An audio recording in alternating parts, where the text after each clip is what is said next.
৭০ বছরের বিধবা মায়ের খোঁজ রাখে না দুই সন্তান, অনাহারে দিন কাটছে ঝুপড়ি ঘরে। শিরোনামে গত ২৬শে মে জনকণ্ঠ নিউজ পোর্টাল ও জনকণ্ঠ ডিজিটালে একটি সংবাদ প্রকাশ করা হয়।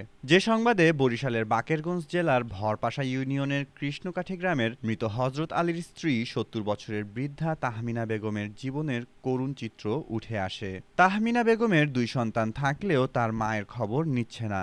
দীর্ঘদিন ধরে তিনি একটি ঝুপড়ির ঘরে বসবাস করে আসছেন। মাঝে মধ্যে তার দিন কাটে অনাহারে। এই সংবাদটি বাকেরগঞ্জ উপজেলা নির্বাহী কর্মকর্তা ইউএনও রুমানা আফরোজার নজরে আসলে আজ বুধবার দুপুর ১২টায় উপজেলা নির্বাহী কর্মকর্তার কার্যালয়ে তাহমিনা বেগমকে উপহার হিসেবে খাদ্য সামগ্রী প্রদান করেন ইউএনও রুমানা আফরোজা। এ সময় অসহায় তাহমিনা বেগমকে গৃহ নির্মাণের সহায়তা প্রদানের আশ্বাস দেন।